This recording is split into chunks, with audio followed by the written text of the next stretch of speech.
Hello all, James here. Now, we all know that Travis Scott and large crowds don't go well together, but over the months there have been whispers and rumours and suggestions as to why Travis Scott went from WrestleMania 41 main event interference star, which is a long sentence to say, to persona non grata within WWE and TKO within months. So, it's kind of an amazing story in a sense, with the final portion being revealed yesterday. But let's go through the timeline together because the fallout was fairly epic. So, Travis Scott was shown in the crowd for WWE Raw, I imagine, at the beginning of 2025, maybe earlier, maybe later. Quite frankly, I might have imagined it, but I'm pretty sure he was in the crowd for maybe the first Raw on Netflix. I'm not going back to search it, that doesn't matter. But anyway, we all know the story with Elimination Chamber. He comes to the ring at Elimination Chamber acting all the tough guy, I guess, and then stood next to people like The Rock of all. It looked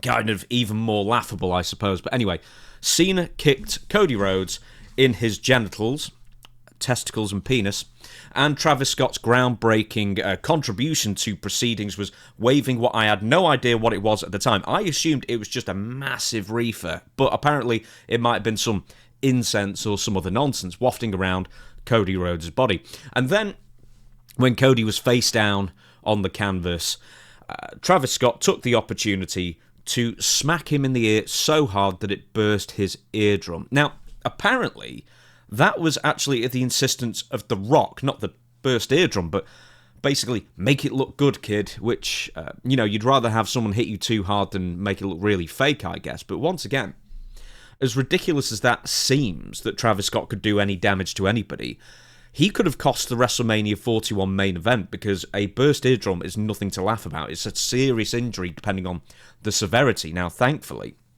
it seems that for Cody, or Cody's sake, it wasn't that serious, and he was still able to go down to be part of the WrestleMania 41 main event. And then, as we know, at the main event itself, the referee went down towards the end of the match with John Cena, and music played. But instead of The Rock walking out to cost Cody Rhodes the match, which would have made all the sense in the world, and a month's worth of fan speculation would have actually paid off, because every fan thought, well, it must be The Rock. It wouldn't make any sense for it not to be The Rock with the heel turn with John Cena. And why would The Rock, miss the biggest show of the year? Anyway, he did. Travis Scott walked out instead. So one collective big wet fart had happened there. So the massive WrestleMania moment that was going to define the entire weekend turned out to be, once again, a wet fart, a follow-through, a cloth touching of the highest order, uninspired booking, because for whatever reason The Rock felt like his work, and he actually said this after WrestleMania, well, after Elimination Chamber, I felt that the Rock character had to pull back, my work was done. And it's like, no, it wasn't. He basically set up a great first chapter and then sort of led the entire storyline to fail, die on the vine almost as quickly, almost as hot as it started. It cooled off to the point that it completely ruined John Cena's retirement tour and the heel turn, to where he just had to become a babyface again in time for SummerSlam. And it was completely nonsensical. And once again, I hate to say it was all The Rock's fault, but that'll be a video for a different day, I'm pretty sure. Anyway, once again, if The Rock's work being done was actually for John Cena to turn heel for no reason and once again kill off Cody Rhodes' momentum as well, then, well, mission accomplished, I guess. But Travis Scott then ruins the WrestleMania main event, and for whatever reason, WWE and TKO executives, who are desperate to leech off of any credible celebrity's fame to give themselves the rub of mainstream acceptance, gave each other hearty slap on the back, all these executives, while figuratively sucking the kidney stones out of Travis Scott's urethra by telling him, what a great job you did, little guy, we want you back, etc. Gave him the I Show Speed treatment, except for the fact that I Show Speed did more for the business than Travis Scott ever did. But anyway, for some reason, your Nick Khan's and Triple H's and whoever else, I'm sure even higher than them, believed that Travis Scott was going to be the next Logan Paul or Bad Bunny, the next celebrity to blow the minds of the fans with their natural in-ring prowess. So we're going to have a look at this first quote. At the WrestleMania press conference, Triple H had said about Scott, Travis is just incredibly passionate about WWE, incredibly passionate. I'm putting words in his mouth. You certainly are. But I would imagine one of the most important things in his life is music, and I would say a close second is WWE. That's how into it he is. To me, working with somebody like Travis Scott, who has every reason in the world to walk in with an ego and be the biggest star in music and all that stuff, for him to come in here and put all that aside and be a little kid living the dream, etc. Fancy. Anyway, could we see him doing more and step in the ring? Just got to tune in. So yeah. There we go. The Rock also said he wanted to get his hands bloody. I whispered to him as he was going out to the ring. I said, if you're going to get your hands bloody, make it count, make it happen. He slapped the stuff out of, well, shit, we were swearing on this one, out of Cody Rhodes tonight. He was really, really hyped, so that'll be from, obviously, the Elimination Chamber thing. So there you go. Travis Scott was rumoured to have been training for a wrestling debut as early as kind of like early 2025, actually. And supposedly, that was definitely on the cards. Now, this was despite the fact that, unlike the aforementioned celebrities, a stiff breeze would have knocked Travis Scott over. And just this is one giant burial of Travis Scott, of course, but he did take a really good crossroads at WrestleMania 41.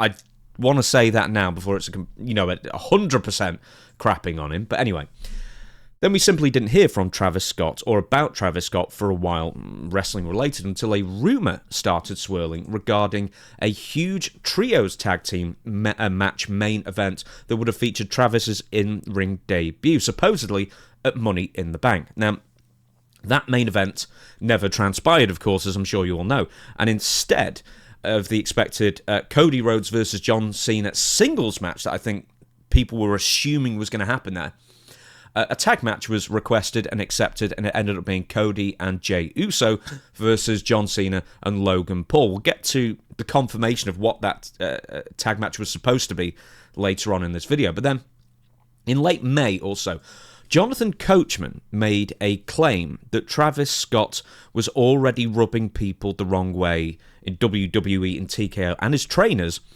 in regards to his wrestling training, and more specifically, he wasn't going. So here we go, here's the quote.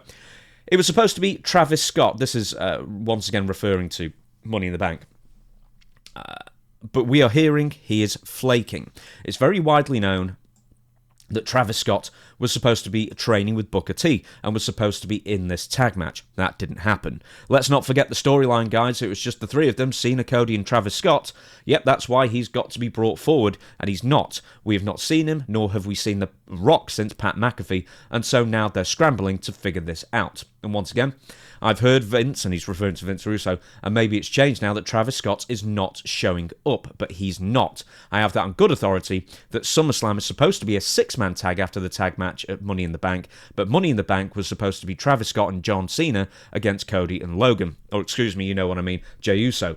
But if he's not showing up, then you're not going to get his followers, because his followers aren't going to watch it. I don't think the crossover worked. Now, you could say that again with that whole crossover thing, but so it was either Money in the Bank or SummerSlam. This six-man, this trios thing was supposed to happen. And once again, Travis apparently shat the bed on this one. But anyway, in July of this year, any and all mentions of Travis Scott from WWE, then all of a sudden, if there were any at all, became in sneeringly negative terms. Now, Drew McIntyre came out with this quote when he was being interviewed on Logan Paul's Impaulsive podcast. So let me just get the volume right for you. I don't want to blow your ears out. Come in the business and get the green room and fly on the jet and just a 6-minute run in at WrestleMania and screw up our damn main event. Travis Scott, which happened, by the way, piece of shit. Yeah. So there you go. So I mean, Drew McIntyre's got a character of obviously speaking his mind, or speaking his character's mind, if nothing else.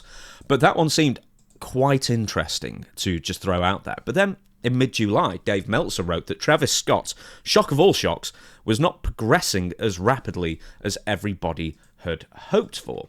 So, here we go. I'm going to do a bit of reading for you. Reports on Scott's lack of commitment and training, and also this comes from TC WrestleVotes as well, shedding more light on the situation. So, in the Observer it said that Scott's lack of focus was a major issue about here. The reaction when asked about it was he doesn't like to commit to anything, he goes half in and tries other projects at the same time. And since he's a personal client of Ari Emanuel, wouldn't you know who won the pony, everyone tried to accommodate until it just became too much to deal with. There were also further scrap plans for John Cena's farewell tour, so TC WrestleVotes claimed Scott was not a quick learner for the business. It appeared that Scott was set to be a part of John Cena's farewell tour, stemming from his interference at WrestleMania 41, where he helped Cena, obviously, and then he wasn't. Now, once again, I believe that the recent WWE run with celebrities has been, quite frankly, nothing short of amazing here. So you have your Logan Pauls, which, for as awful a person I guess as he is in real life, allegedly, he is great at what he does for his especially comparative lack of experience. Then there was also Bad Bunny, who came in a couple of times and did absolutely great, got the fans on side and everything. And then you can even argue Jelly Roll did a great amount of business for WWE, or did his best for WWE. He lost weight, he actually went to the training sessions, he still moved like shit, but he had good facials. And the other thing, most importantly, he demanded that he lose his match at SummerSlam, the tag match, rather than win it because he got buttered up by TKO executives. No, he was a true fan and said, no, it'd be stupid for me to win. I pitched to lose. So that was absolutely great. And then I guess he took everyone in WWE by surprise who would think that a celebrity would not be selfish in that sense. But anyway, that doesn't mean that everybody who walks through the door in WWE gets it. Now, Travis Scott might have been such a big wrestling admirer that he co-opted the Cactus Jack name for himself and his musical endeavours, but he certainly didn't get it in ring, or at least show anywhere near enough commitment to get it down the line with training and actual work being put in. Then following that, Travis Scott, who had been announced as the celebrity headliner, if I can find it, here we go, for the next round of WWE 2K25's DLC pack in July, had been pulled entirely. So here we go, once again from The Observer. Following a full falling out, quote, between Scott and WWE, the decision was made to replace him in the 2K25 DLC. The report notes that the new character of El Grande Americano took his spot in one pack, while Aleister Black was added to the WrestleMania pack in his place.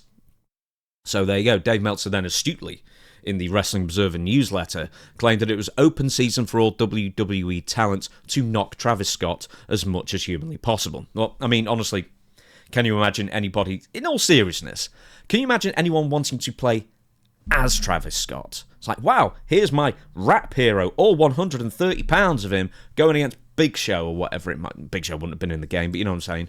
Who was the biggest guy who'd be in there? I don't know. I can't even think.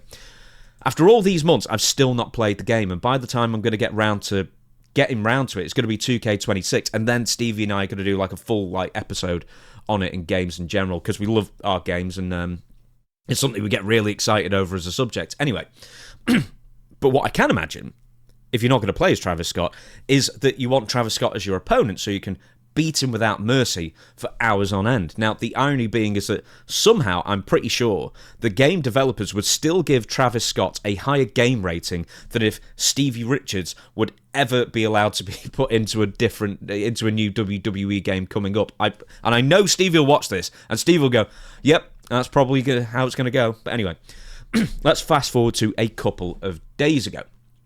Oh, God, and I hate when the websites are black with the white or grey writing. It makes my eyes go weird. But anyway, Nick Khan was talking about Logan Paul, about celebrity involvement, and we also... Oh, hang on, no, that's the wrong one, thank goodness. Phew, couldn't look at the black website with the grey writing on it anymore. I think that's ringside. Anyway, Nick Khan had a word to say to Logan Paul, aside from figuratively blowing him about how great Logan Paul is, with the... how mature and wonderful he is, but he refers to other celebrities as well. That is very, very telling of where Travis Scott stands in the WWE hierarchy. So listen, when the executive who first brought Logan Paul up to me, Triple H, and the founder of the company said, hey, we should give him a shot. He wants to wrestle. The first thing we always look for, and he's talking about Logan Paul here, and it applies to Logan, who's now full-time with us, performing at an extremely high level. It applies to Bad Bunny. It applies to people who've come in like Tyson Fury. First of all, they have to be a fan. If they're not... if they're just doing it because, as younger folks would say, I don't know, this might be a data term, they're chasing clout or something like this, we don't want them. Which is so ironic, because WWE, for years, I was talking about this with Dutch yesterday, they will suckle upon the teat of anybody who's been on television or been famous for even a microsecond if they thought, Mr. Belding from Saved by the Bell was on WWE for loads of time. They brought Al Sharpton in, they brought Jeremy Summerfest Piven in, loads of terrible ones who they brought. I mean, they brought in some good celebrities as well, whether they cared or not, like Ozzy Osbourne and Bob Barker and a few of the Muppets and a few other people like that. But for the most part, no, if they're a celebrity, it doesn't matter if they're a fan or not. Get them on screen. Please, dear God, we need a rub from them. Wrestling stance anyway. But then Logan Paul himself theorized that the real reason Travis Scott was dropped from WWE entirely was the following. This is very interesting. This is another one during Impaulsive. I think I know what happened without being told what happened, but can kind of read between the lines of what was going on, Paul said. Ultimately, Paul feels the rigours of being an in-ring performer may have been too much for Scott to handle. I was very excited for him, Travis Scott, to enter WWE, and we were supposed to team up with one other person. It was supposed to be a 3-on-3 match, and the day it was supposed to be announced, he didn't show up. My guess is he probably realised at some point that it's really physically demanding, really hard, and a lot of work. I don't think there's anything else really to add there. So there you go, from kind of the horse's mouth. I mean, he said that, he didn't know absolutely, but he's got a very good idea. Travis Scott just didn't bother showing up. And despite these rumours going around that he wasn't picking up wrestling as quickly as people were hoping, or even not turning up to training sessions, they were apparently, WWE, still going to announce him in a match until he didn't show up on the day. Think about that one. That's how desperate WWE and TKO are to be associated with celebrities. Now, it's one thing for someone like Travis Scott to flake out on WWE. I mean, I'm sure he's a multi-millionaire and already has generational wealth from whatever it is he does, rather than someone like, for example, Marty Jannetty, who was a flake for totally different reasons, no matter how many opportunities he got, 9 or possibly 10, but still Travis committed to a gig and then didn't follow through with it, so that kind of tells you what kind of person he is. Now, the greatest offence beyond all that, for me, was forcing me to listen to that stupid little Fane song 900 times in the run-up and during WrestleMania 41. I mean, talk about music to shit the bed to. And I love hip-hop, man, I tell you. But if this is all the kids listen to these days, I mean, it's no wonder they're all so depressed. It really isn't. It feels like an audible lobotomy, or just something to put in the background in sports broadcasts. That's the only function. I cannot imagine anyone listening to that song and enjoying it. Anyway, luckily, we won't be hearing any more Travis Scott songs in WWE television, at least for a while, but probably never again, due to this rather public fallout. All's well that ends well, and hopefully Travis Scott, the Travis Scott stink that lingered far beyond WrestleMania 41 in WWE, will eventually waft away, and wrestling in 2026 will finally find its groove again. So if you enjoyed this video, please like, comment, and subscribe, and I will be back soon for another one.